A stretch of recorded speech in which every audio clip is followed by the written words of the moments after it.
Welcome to Life with Beth and Court, where life is always interesting, We sold everything to live on the road full time. despite having zero experience. Now we bring you lessons, laughs, and stories from the road. Buckle in for an entertaining ride. I said, I guess this is back to the beginning days of when we shared a microphone. We never shared a microphone. We absolutely did before we had two microphones and we were like mic testing one and we were like, what if we started a podcast? I don't remember that, but I'm afraid you're going to bop me in the face every time you go back and forth between the It's two kind of of fun. us. I feel like I need to take a big breath so you know I'm going to talk. I feel like you're going to kiss me when you get that close to the microphone. Well, you guys can't see it, but we are, in fact, sharing one microphone because apparently our XLR cable is on the fritz. And I tried to just hold it in place and every other word went out. So here we are. If you could see us right now. I need a phone. Give me your phone. Thank God we're in a relationship. Otherwise, this would be... I just saw you look down my shirt. You realize that now all the times that you typically interrupt me with singing, they won't be able to hear you. It was funny when you were trying to hold the cord in place. Does it scare you that I'm this close to you? No, I'm trying not to stick the microphone in your lip gloss. I feel like you're mesmerized with me, but it's just because you have to be so close to my face. Anyway, remember back in the day when we had CD players and you had to like hold the headphones in just right when the cord was going bad? That's what just happened with our Zoom. I feel like you love me so much right now. I'm so close to your face. Can we sound like this always? No. I feel like you're so in love with me. I do love you, but my oh my, is this close? We're going to sit like this always now. I'm just going to get an XLR cable tomorrow, but I'll still love you.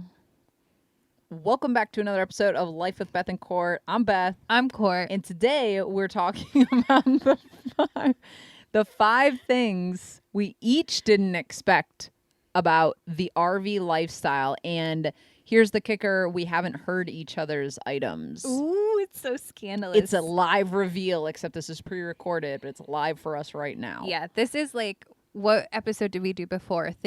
5 things we wish we knew before we were 30. Yes. And we revealed them to each other. Yeah. Do you want to kiss me? I'm just trying to make sure that my voice is as heard as yours. That's what they all say, baby. That's what they all say. She's currently caressing my face while I'm just trying to carry on. Okay. All right. So who do you want to start this thing off? I don't know, but I will let you know I did not follow the rules and I made a list of 8 instead of 5. Nicole. It's in case you take mine because I get really upset when you take mine or I that's change true. my mind. So you Okay. can go first. All right. Number one thing that I didn't expect with the RV lifestyle is that packages are a fickle bitch on the road. That is true. That is very true. And we thought we had it all figured out because we were like, don't worry, we've got this service called Traveling Mailbox and they take all of your packages and all of your mail and they'll sort it and read it and send it to you and all of that. However, Traveling Mailbox is in North Carolina and we are not. And that means that even if they do accept a package there, it costs us $5 to receive it. And then we have to pay for shipping for it then to be forwarded to us wherever we are. Now, an added complication is a world pandemic. So the entire United States is using our mailing services, which means there are added delays everywhere. And if we're only staying in campsites for a week, there's not a whole lot of wiggle room. And it has happened several times now where we are, 3 to 10 hours away from where our package arrived. And the campsite's like, you get 3 days and then we're sending it back. I feel like we did have the hang of it for a minute. It seems like everything was fine until Christmas. And then Christmas, we were like, okay, this makes sense. We understand. But then it just never got better after Christmas. I don't know. I think the only thing we ever had a handle on was Amazon Prime. No, I would say Bop you in the face. You totally just popped me in the face because I leaned in and you put it out. No. And I tipped the microphone towards you. I did not put Okay, out. I will hold it to make Okay. sure my mouth is safe. No, I feel like because we had Plexus, we had Beachbody, and I feel like those weren't an issue until after Christmas. I will say we do currently still have Valentine's in North Carolina that we need to get somehow. We do? Yeah, someone sent us a Valentine's package. And guess what? The package or the mail that we got forwarded to your mom's house got sent back. So now we have to get that resent. We also had a packet of mail that we had forwarded to us, paid for that, and it went to our old campsite, got rerouted back to our mailing service, and then we had to pay for it a second time to be routed to us. So anyway, bottom line is my number one item that I didn't expect with the RV lifestyle is that packages become so much more complicated, and I find myself gathering items like a squirrel. I thought When like we're a squirrel in my head. Yeah, when we're staying at campsites for 2 weeks. So right now, I have plenty of pre-workout. I'm about to order more because I know that I can get it at the campsites we'll be at for the next 2 to 4 weeks, because then after that, we're going 1 week at a time and we're traveling up the coast, and that I'm not willing to miss my pre-workout. Yeah. And you become a lot more aggressive when people ask if they can send you something. At least I do. When someone's like, hey, what's your address? I'm like, why? What do you need it for? Are you sending a package? Or are you sending mail? When are you going to put it in the mailbox? Because I can either give you this address or this address. That's true. And Aaron tried to send us a Christmas package, and it legitimately, I don't know, we got it like 2 weeks ago or something. Yeah. Because, It's February. yeah, it got routed to a campsite that we didn't end up staying at. And we had 5 packages sent to that campsite in advance because we were like, oh, we'll be there for 2 weeks. Let's send all our packages there because there's that wiggle room with the 2-week time period. We had 5 different packages sent there. We got to the campsite. We're like, hell no. Turned around, left, and then had to be like, hi, could you reserve those packages that come for us and we'll come pick them up? So it got routed back from there. I asked them to just hold it where it was at the UPS store, and somehow that translated to send it back to the sender. And then she took a picture and was like, hey, your Christmas gift came back to me. And I was like, ooh. So anyway, to your point, when someone's like, well, where should I send it next? You're like, well, that depends. Yeah. On what day will you be running errands? And I will tell you where we will be. Yeah, that's true. Okay, I'm going to take the microwave. I'm going to take the microphone away from you. And my number one thing that I did not expect with the RV lifestyle was for us to be so good at it. Really? Yes. Like, you bopped me in the mouth. I'm so sorry. We are good at it. We are only 6 months in, and I would even say 4 or 5 months in, we felt like we had the hang of it. And people ask us shit. Like, people ask, like, we'll come into a campsite and they're like, what are those you got there under your tires? That is quite a voice. It was an old man. Did I sound like an old man? I heard it, yeah. Okay. And they ask about our camper. They ask us about features. They ask about tips. They ask about Scarlett. Like, we get all of these questions, and I feel like we're doing a really good job, and we mostly have the hang of it. Like, we don't have the hang of when things go wrong all the way, like when things break in the camper. But other than that, as far as like hooking up, hauling, backing in, setting I have a theory, though. I think that we're good at it because you and I don't like being not good at things. No, I just think we're good at it. But maybe. I know, but the reason we got good at it so quickly is because you and I do not like the feeling of not knowing what we're doing and fumbling around. Well, yeah, and plus you just want it to go smoothly. But I feel like for me, 4 months in, I was like, we did it. Now what? This is truly a special experience being this close to you. Does my breast smell? Are you cradling my neck? Yeah. You're really close, so I'm just holding your head up so it doesn't fall off. I mean, I definitely know that you haven't brushed your teeth from dinner yet, but Smells like sketty. Garlic Sounds- sketty. Sounds like trauma sketty. Okay. Hold on. We have to explain what trauma sketty is.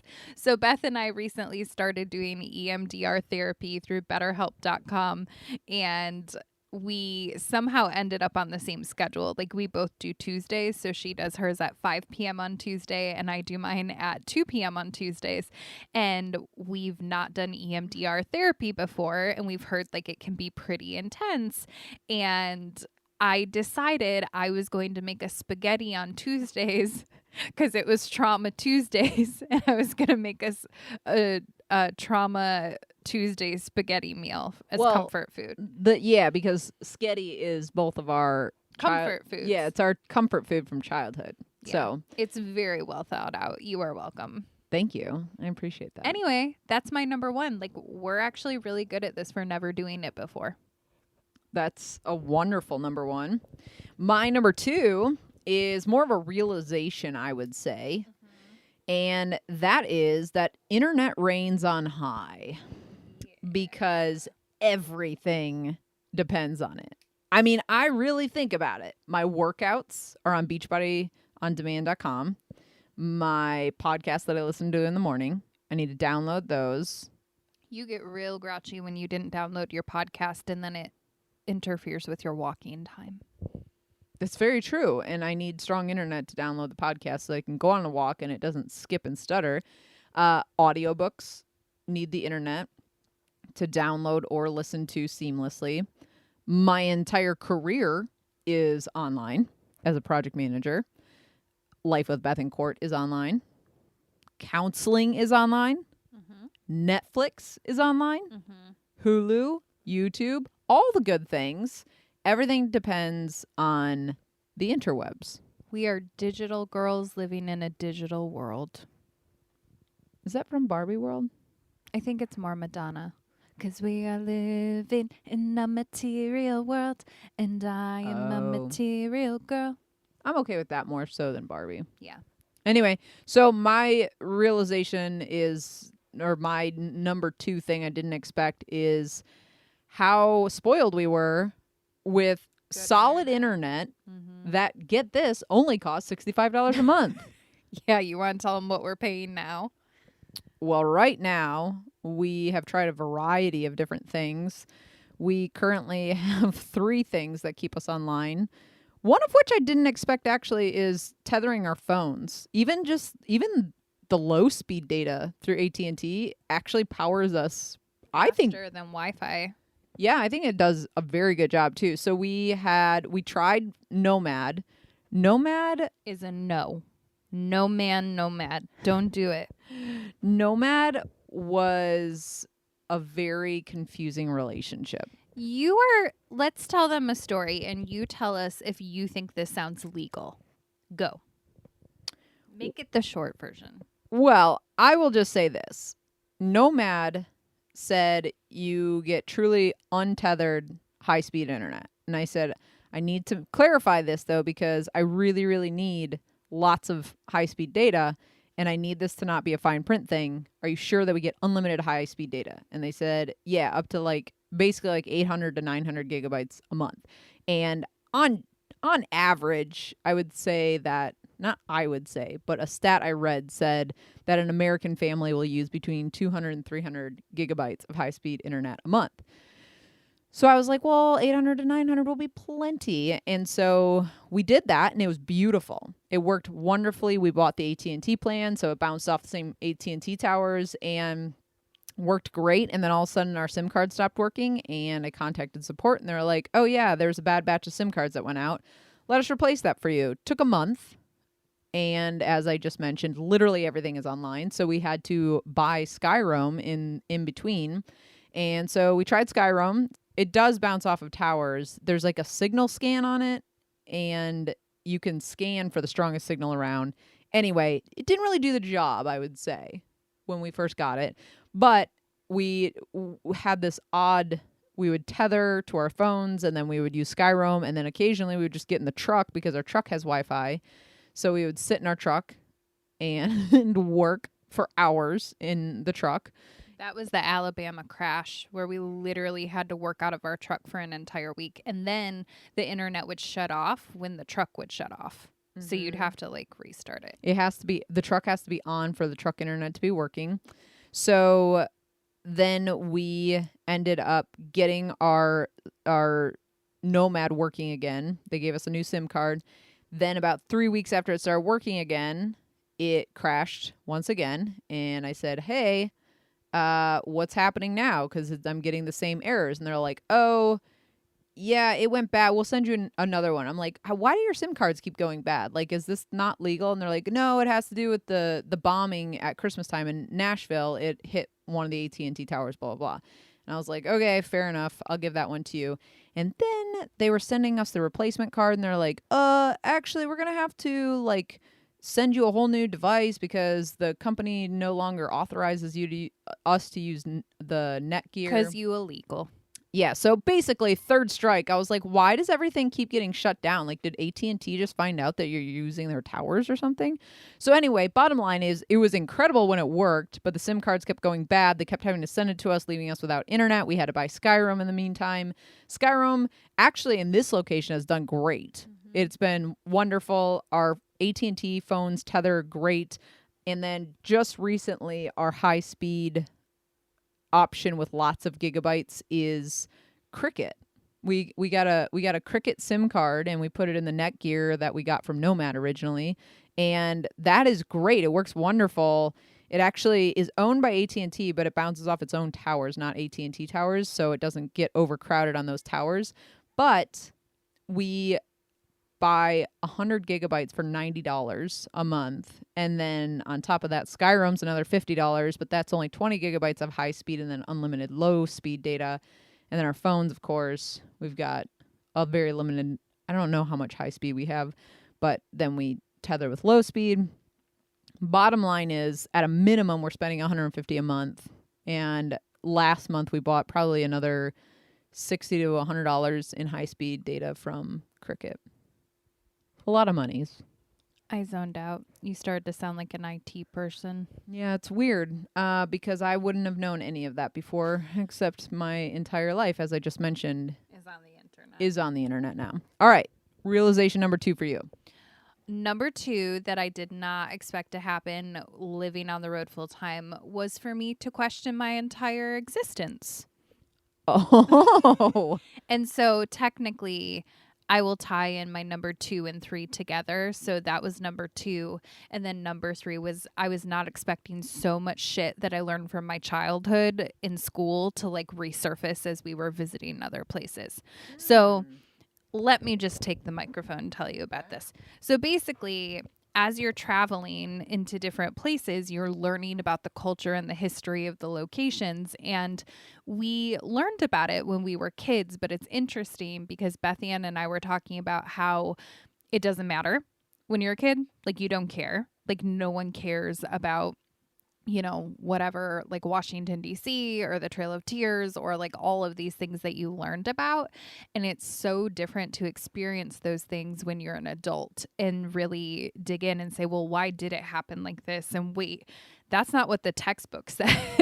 And there have been multiple instances where we're like, wait, this is what we were taught. Like, this is what we read in a textbook, but now we're reading like the actual story that's documented of where we're visiting, and it's very different. And so we've had many conversations of, one, it's so much more fascinating as an adult, and as an early childhood major, I can tell you, you should never teach children things that they can't be tangible with. Like, if they can't visit the monuments or they can't see the animals at the zoo, like, we should not teach children about dinosaurs because dinosaurs are no longer around. So there's no experience to like make it real and bring value, unless you take them to the dinosaur museum that we went to. That thing was awesome.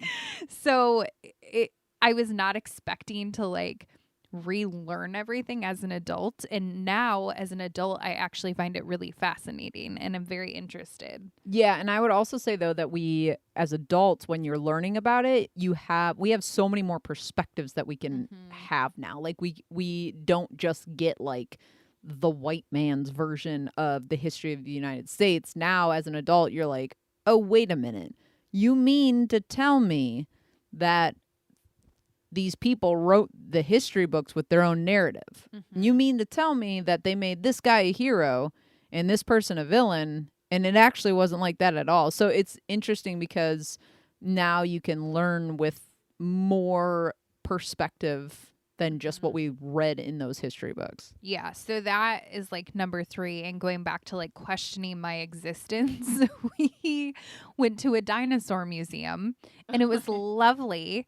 And floor 1 was dinosaurs, and they were talking about like the meteorites and the asteroids, and like, you know, that they wiped out the dinosaurs. And we're like, well, how do we know that that's what happened? And so we started learning about the science of like that, and then earthquakes and tectonic plate shifting. And I was like, I feel like a speck. Like, what have I done with my life?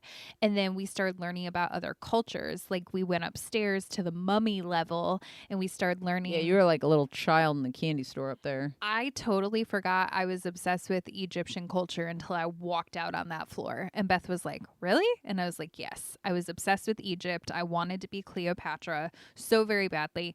And it's just so fascinating, like learning about other cultures and like just their burial routine, like what they would do when someone would die. Like they would be so detailed, and you know, they had this whole routine of like embalming them and wrapping them to preserve them and putting their organs into jars and then floating them down a river and giving them a ceremony. It seemed like a lot of work, to be honest. It did, but like that was sacred to them, that they literally would take you down a boat to the afterlife.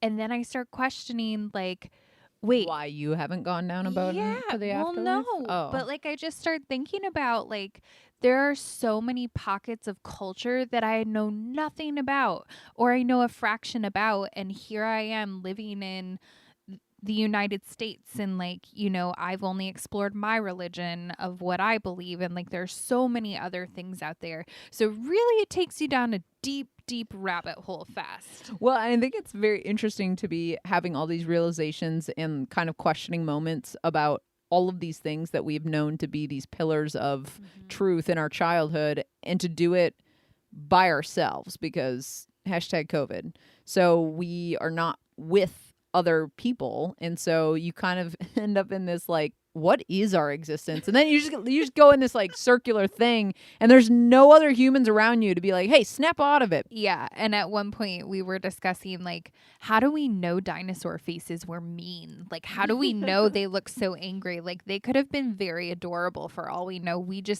All we found of dinosaurs were bones, and then we decided what their skin was like and what their facial structure was like. I need to be done with this because I'm already going down the rabbit hole again. Well, we discussed, we were like, I mean, yeah, when you pose the dinosaur like that, of course he looks like a mean killer with lots of teeth. But you know what? Dogs have lots of sharp teeth too, and they're adorable. And why are their mouths always hanging open? Well, and that's when I was starting to wonder, could they not close their mouths? Are there too many teeth? Do they have lips that covered? Like dogs can like unbear their teeth? Could dinosaurs? We had so many questions. So anyway, to summarize that, I didn't expect to like have so many things that I learned as a kid in school resurface and like have such an interest, and then, you know, question my entire existence and all the other cultures and dinosaurs and asteroids. Like we do with Gratefuls. I'd like to star that one. Oh, okay. Yeah. So, You should explain what that means. sorry if Courtney sounds like she's fading in and out of the background. It's every time she decides she has something else to say, we have to like lean back into each other. So when we're doing Gratefuls at night, if we agree with someone else's grateful, with the other person's grateful, we'll just say, I star that grateful. So I'm going to star that unexpected outcome of this lifestyle. Number 3 for me is kind of goes with number 2 of yours, I think. It was 2 and 3 for me, so it's 3. That was so terrible, but it actually just made me laugh quite a bit. I don't know which one it was, but my number 3 is set up, tear down, and travel days become rituals. And it takes a lot of time when you think about like, okay, we're going to have to empty the tanks and fill the tank and take the poop hoses out and take the freshwater hoses out and pack everything up and pack up the rug and tear down the clam hut. And like, there's all these different things that you have to do to get ready to leave. And then you leave, and wherever you're traveling to, 1 to 3 hours away, 1 to 4 hours away. And then you get there and you have to do all of it in reverse. You have to set the clam hut up, and you have to plug in the electric, and you have to plug in the hose, and all these different things you have to do. And then you're like, oh, well, there was a nice 7 hours of my Saturday. But I will say that with everything changing around us as much as it is, it's kind of nice. Like, the breakdown, setup, travel days kind of become routines that are familiar and you can look forward to. I would say I actually enjoy it for the opposite reason. Shocker that we're saying the same thing, but taking different things away from it. I like that we change it every couple of weeks. So I think about sometimes when I'm like packing up the camper and we're hooking up, I'm like, what would we be doing right now? Like, if we didn't have to move our home every couple of weeks, like, what would we be doing? And I'm like, would we be like watching TV? Would we be swearing at each other in Skippo? Would we be swearing at each other Skippo? Like, I just think it's really cool that it's something I look forward to, because I'm like, yeah, we do this routine, and I will like star yours and then like add a slash next to it. I wasn't expecting for us to love the travel days so much. Like, we love packing up because it means we're on to the next thing and we're looking forward to it. So when I pack up, I'm usually like, what else? Like, if we were back home right now and it was 10 a.m. on a Sunday, like, what would we be doing? We'd probably be like watching something on TV, like church, or, making breakfast or whatever. Like, I just like that it's different now, and it's something to look forward to in that way. What is your number 3? Well, I turned 3 into tree, so let me see what I got here. Oh, okay. So it's actually number 5, but it will be number 4. I was not expecting for there to be so many different rules at campsites. Oh, interesting. Say more. Like, we knew nothing about camping or campgrounds anyway, but I guess once we started the journey, I just expected it was all the same. Like, you check in, you find your campsite, and, I thought like the package rules would be the same. And I think we mentioned that in an earlier podcast episode, so I won't go into detail, but I was scolded for touching mail when I thought the rule was you just went and got your own mail. I was actually at this campsite. Yeah. And we're back here again.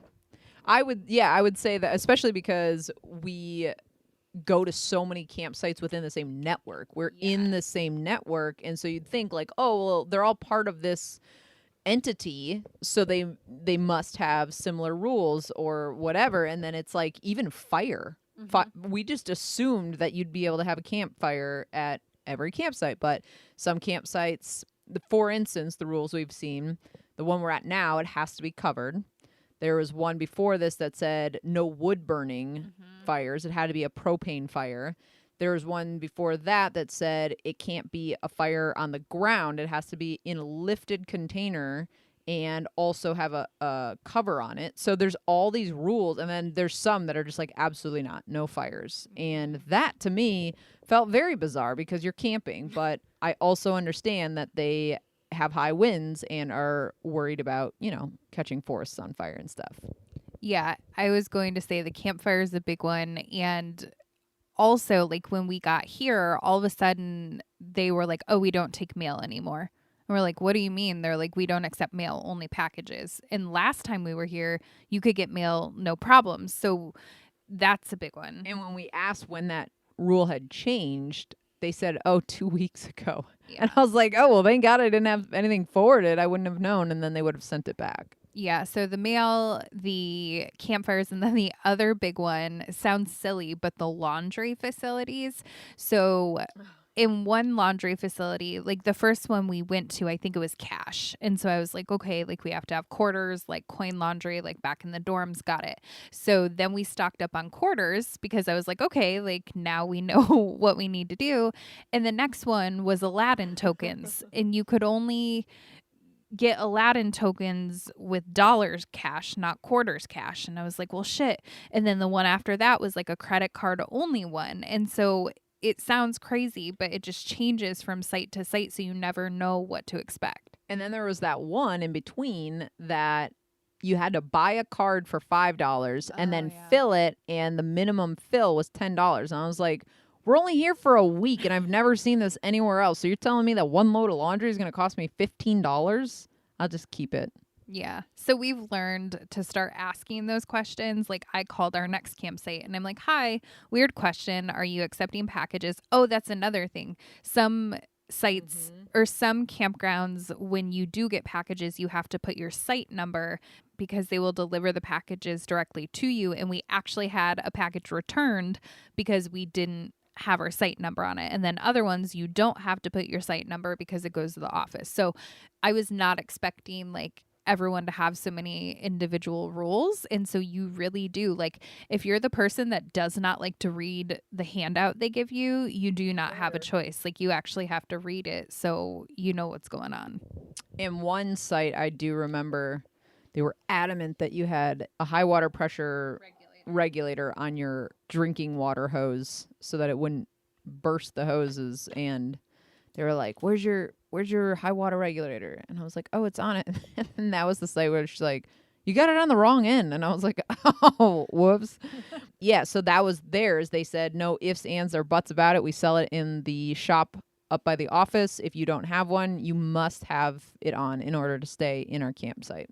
So yes, I would also star that. It is crazy how many different rules there are at different campgrounds. Basically, I had all the good ones if you're starring mine. Okay. Number 4 for me that you may choose to star, and we still are not used to this one. The fourth thing that I wasn't expecting with the RV lifestyle is just how important weather is. Oh my gosh, yes. I didn't even think about it because I still don't think about weather. Right. So even after being slapped in the face by this one multiple times, we still forget to check the weather all the time. We will be checking it after this because I need to know if I need to put up all the panels on the clam hut. But yeah, so we are from the Midwest. And our forecasts usually just say like snow or not snow. And turns out in other areas of the country, they have forecasts that include other things besides snow that become exponentially more important when you live in a small tin box. Yeah. So, you know, things like, I don't know, thunderstorms, tornadoes, hurricanes. We haven't come across any hurricanes. Wind has been a huge one. Like the wind levels at the sites we've stayed at, I'm like, what's that sound? What's coming down the road? What is that? But again, that is because we are from the Midwest, and just like our tempers, our weather seems to be rather mild because we were like in 20-mile-an-hour wind in southern Florida, and we're like, whoa! This is how we know something is about to happen with the weather. Not because we are responsible adults and we check the app. We will go for a walk and we will see everyone around us like shoving things under a canopy and like buttoning down the hatches and like pulling their awning stakes into the ground, and like you see the scurry and we're like, oh shit, something's coming. And also we're just like, anytime wind picks up past 6 miles an hour, we're like, it's a hurricane. And they're like, it's not hurricane season. We're like, oh, okay, just a thunderstorm. Okay, they're intense down here. So anyway, we need to start checking the weather more frequently. We've been saying that for a very long time and we still do not. Right. I will do it right after this podcast. So that was my number 4. I will star that hardcore. Like that might be the number one thing, actually. So it's me, number 5. Okay. I am weeding out mentally the ones I didn't actually want to talk about. Okay. Number 5, I did not expect for me personally to slow down so much. With this lifestyle, it is very chill. And I think that I have had a lot of opportunities to do things in a very slow and relaxed state that I would not have been able to do back home. So even things just like cooking, like, here's the thing. When you're in a small space, things can get really crowded very quickly. And so when one's trying to do the dishes and one's trying to cook, like you could have an explosion very quickly. So you almost have to, in my mind, slow down and just take a breath and take a pause and be like, okay, instead of this experience being awful and frustrating, like I'm just going to make it a positive one. So I actually love cooking now. I turn on Italian cooking music and I pour myself a glass of fake wine or like my cherry juice in a wine glass, and I just make it a full experience, and I slow down and I'm not rushing and frustrated and pissed off. And I just realized back home, like I was so stuck in the 9 to 5 mindset. So that's another piece of why I've been able to slow down, is because I'm working for our business full time and I have more flexibility. But I would even argue before that transition happened, there's just something about this lifestyle. Like you walk around the campsite and no one's freaking out unless weather's coming that we didn't know about. But like people are laughing and they're sitting out in a chair, like just chilling and relaxing. I saw someone read a book and I was like, wow, I can do that. Like reading a book must be nice. I remember the first time we saw a man just sitting in a chair and we were unhooking the trailer and we went inside to check if it was level. And I was like, do you see the man? He's just sitting there. You think he's okay? And he would do that for like hours. I know. He had no phone. He had no book, no newspaper, no nothing, no headphones. He's just sitting there. And then we would look at him out the window and be like, what do you think he's thinking about? He said that a lot. Yeah. So it is interesting to see how many people just chill, or like, even watching your neighbors, like, which neighbors like go for a bike ride every morning, or which neighbors walk, or there's a lot of people who have dogs. And so who's walking their dogs in the morning? And there's some people who run, or I see other fellow online workout people when I can see they've got a device set up and they're warming up and they're doing workouts outside. So it's cool because you kind of get used to everyone's morning routines. And so you see a lot of people outside doing relaxing things. It's a very different lifestyle. It's very lax. It's very chill. And I'm grateful that I've been able to sink into that a little bit because I am high energy by nature. So it's been... You are? Yes. It's been really good for me to just slow down.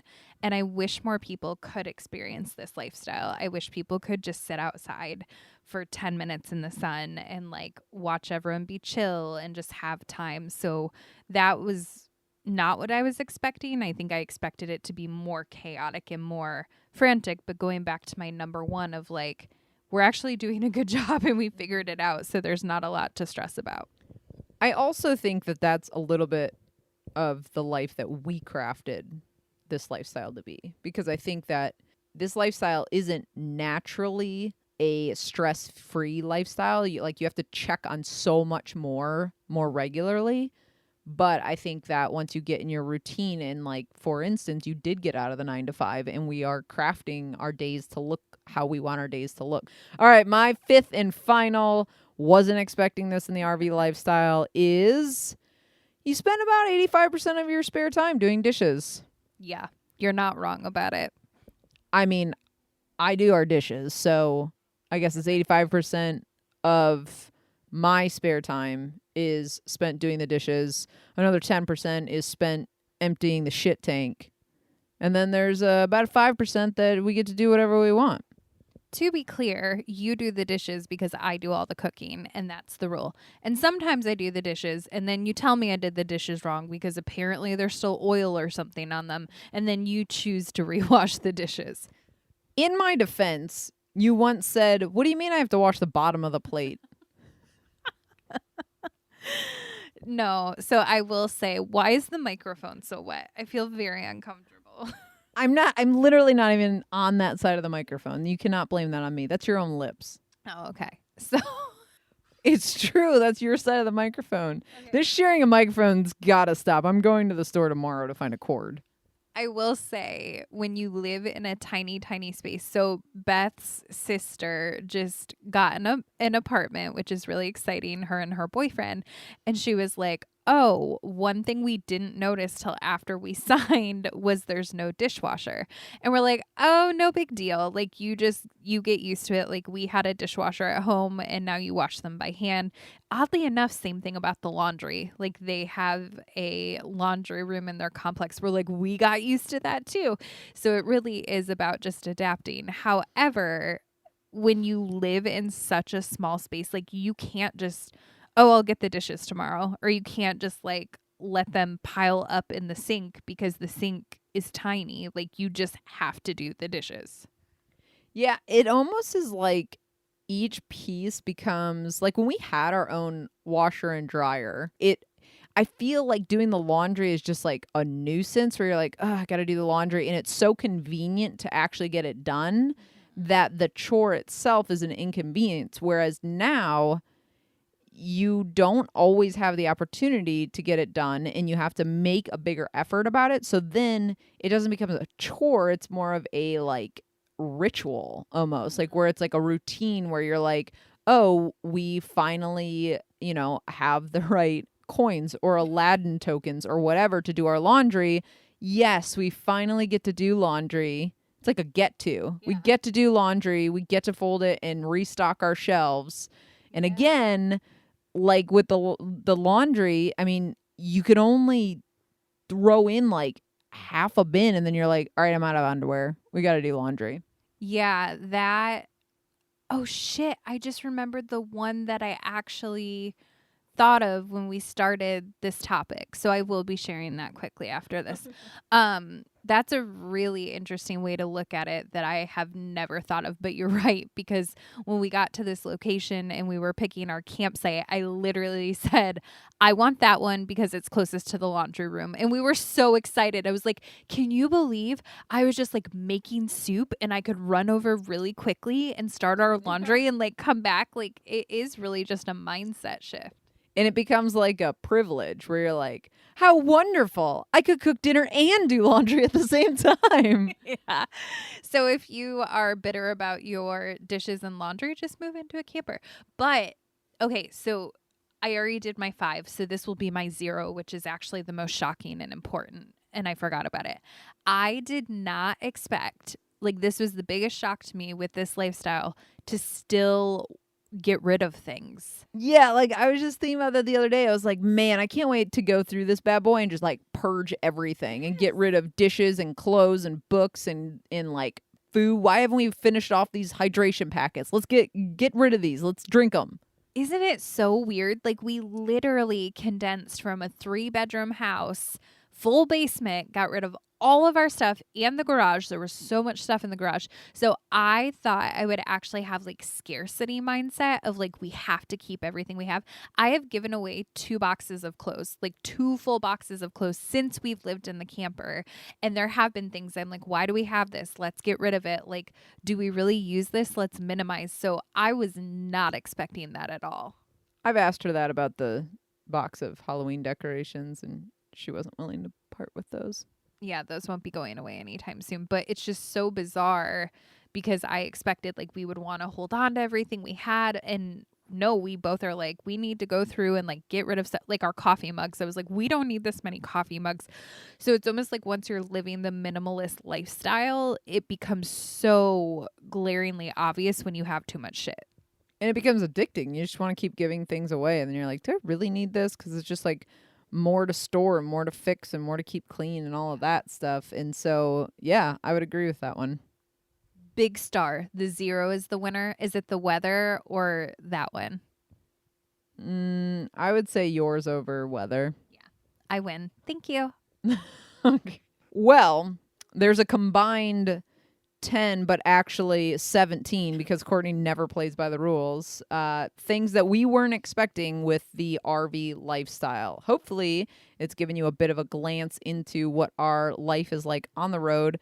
We like opening it up, as we always say, so that you can see fully into our lives and not just the glamorous curated feeds in social. I'm going to pretend to be you. Like we said, we hope this episode was helpful. Take what's helpful and leave the rest. And you can follow us over on any of our social platforms: Facebook, Instagram, TikTok, our private membership. That's not what you usually say. And you can catch the show notes over on lifewithbethancourt.com. Until then, keep building your best life. You're not that good at being me. I think I have to actually tell them the right way now. You can follow us over on any of our social platforms. You can follow us over on any of our social platforms: Facebook, Instagram, TikTok, at Life with Bethancourt. You can also catch the show notes over at lifewithbethancourt.com. As we always say, take what's helpful, leave the rest. I haven't said that since the first season, so it feels a little funny to say as we always say, but we did used to say it and we're bringing it back. Take what's helpful, leave the rest, and we can't wait to catch up with you in another 2 weeks. Until then, keep building your best life. Bye, guys.